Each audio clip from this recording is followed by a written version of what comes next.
So, welcome.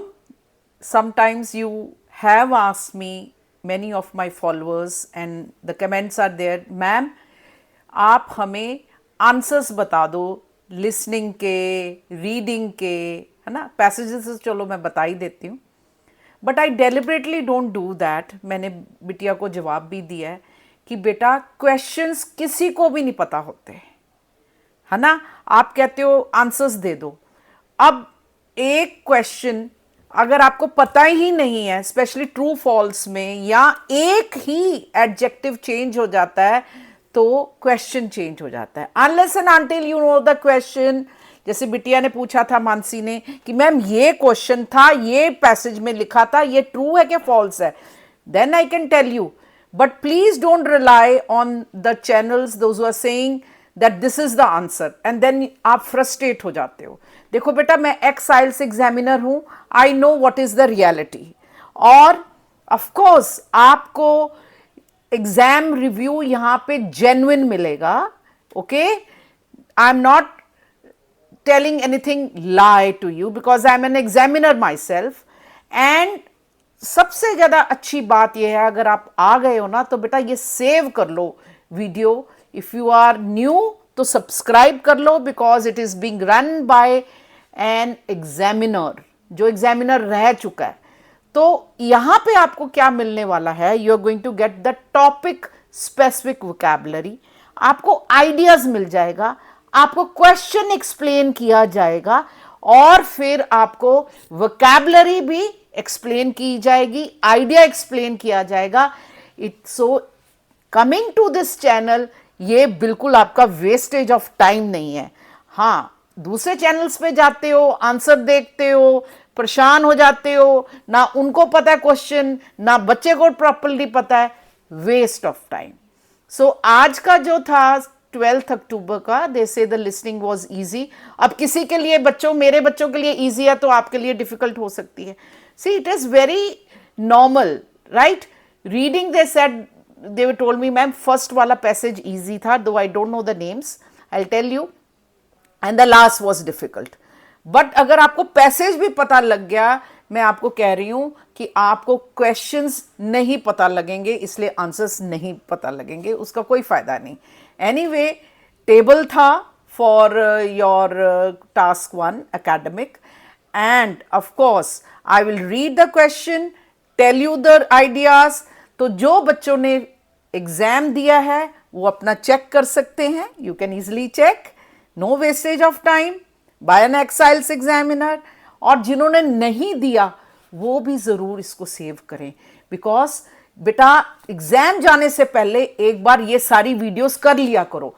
कहीं ना कहीं कोई ना कोई आपको वोकैबुलरी के लिए तो सारे इस चैनल पे ही आते हैं, कहीं ना कहीं वो आइडिया आपको स्ट्राइक कर जाएगा, and it will become easy for you to attempt your task 2। okay, and even your speaking, you can use the vocabulary in speaking also। so let's go to the exam। Today's question was, people's shopping habits depend more on the age group they belong to than other factors। इसका मतलब क्या है कि लोग जो shopping करते हैं, चाहे किसी प्लेटफॉर्म पे जाते हैं, जो चीज़ें वो खरीदते हैं, वो डिपेंड करता है एज पे। वो बूढ़े हैं या यंग हैं या जो भी हैं, जो भी उनका एज है, जैसे छोटे बच्चे तो टॉयज लेंगे, है ना, तो एज पे डिपेंड करता है। Okay, that was the question. And to what extend you agree disagree. तो हम पहले डिसएग्री करेंगे कि हाँ, age is not the only factor. खाली एज पे हम डिपेंड नहीं कर सकते कि एज इसकी ये है इसलिए ये the people are buying the disagreement, and then अब हम एग्रीमेंट पे आए। आप ये लिख सकते थे, या अगर आपने नहीं टेस्ट दिया है अगेन सेव कर लो, डिसएग्री कर सकते हो कि मल्टीफैसेट काफ़ी रीजंस होते हैं। multifaceted determinants of shopping habits, write down that। so they are not solely attributed to the age group। और कौन से फैक्टर्स होते हैं, Numerous other factors come into play. Language use करो. Income level, for instance, greatly impacts the individual's purchasing power and preferences. अगर income ज़्यादा होगी तो वो कुछ और बाय करेगा. देखो, some with higher income may prioritize luxury goods बोलेंगे regardless of their age. ठीक है. While जो younger जो people हैं या person है with lower income may prioritize affordability. अगर लो इनकम है तो वो बेचारा सोचेगा ना कोई महंगी चीज लेने को. Then cultural and geographic variance, इसमें भी डिफरेंस पड़ता है. क्या है, आप कहाँ रह रहे हो, ये सेकंड है डिसएग्रीमेंट को.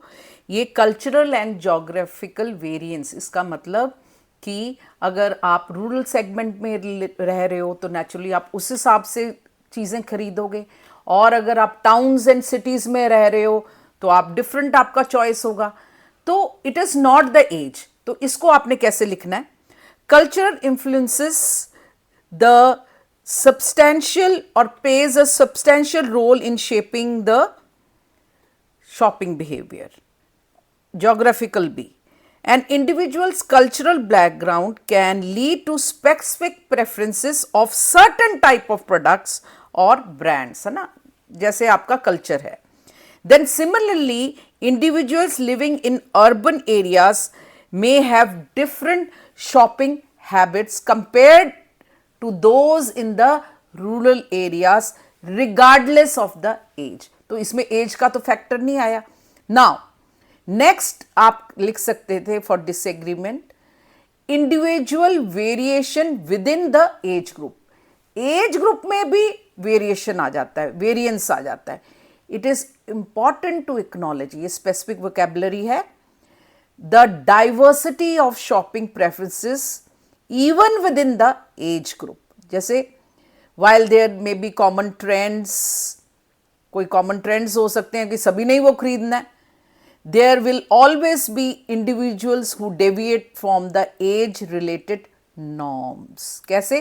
For example, a middle aged person might exhibit shopping habits that are common with the young people or the young demographic लिख सकते हो, due to personal interest and lifestyle choices. So middle age बंदा होएगा वो भी खरीद सकता है जो यंग पीपल खरीदते हैं. अब हम एग्रीमेंट पे आएंगे. ओके जी, एज इन्फ्लुएंस करता है आप किस तरह से शॉपिंग करते हो, है ना. सो इट इज एविडेंट, बेटा नोट कर लो topic specific vocabulary. The people shopping habits are profoundly, means काफी, influenced by the age group they belong to. For instance, जो यंग कंज्यूमर्स हैं वो क्या करते हैं, they will make online purchases because they are familiar with the digital platforms. Okay, so they will make purchases from the online platforms, while जो older generations होंगे वो traditional in store shopping करते हैं. Okay, this is the first point. Now second point, अब ये हमने examples भी दे दिए हैं. मार्केट रिसर्च भी सपोर्ट करती है कि वो एज के अकॉर्डिंग अपनी टारगेट करते हैं. जैसे कोई कंपनी है, वो they tailor they products and advertising campaigns to target a specific age demographics, and they also acknowledge, वो भी एक्नॉलेज करते हैं, वो भी एक्सेप्ट करते हैं, there is distinct preferences. This approach reflects in the advertisements that make. कह सकते हो, for instance, companies that sell smartphones often launch budget friendly models with lot of features which appeals to the youngsters, and because they are tech savvy, the young people. Okay, so they also use the social platforms, the media, to target specifically the younger group. Then conversely, you can say for products like traditional clothing, emphasis is on appealing to the older generation through cultural and family oriented advertising. Means उसमें advertisement भी ऐसे होती है जिसमें वो tradition show करते हैं. This, this itself says that there is what? According to age, there is shopping habit. Then that are spread across all generations. Like there are different trends for different age groups, and वहाँ पे age group का different trend होता है, एक age group का different trend होता है. अब आप इसमें एग्जांपल दीजिए, जैसे फूड इंडस्ट्री है. There is so much of young people who are earning a lot and they are very health cautious. So there are so many companies, those who target these youngsters, and they make this organic and nutrition food products just for them. So there are so many startups that have started. They are churning out organic products. Then in contrast, the older generation वो क्या करती है, वो कहती है भाई homemade होना चाहिए, ट्रेडिशनल फूड होना चाहिए. फिर ऐसी भी कंपनीज हैं जो इन लोगों को टारगेट करती हैं ताकि वो लोग, क्योंकि उनका प्रेफरेंस ही ये है, क्योंकि वो ट्रेडिशन को आगे प्रायोरिटाइज करते हैं. So then these companies only target those. So it is that they know that according to the age, the preferences or the shopping habits are there. I hope you have come to know this, and my cue cards are already coming, and you can please look through them also and note down the specific vocabulary. And yes, these are for you by an ex-IELTS examiner. Coaching, evaluation material are all available. Okay, thank you.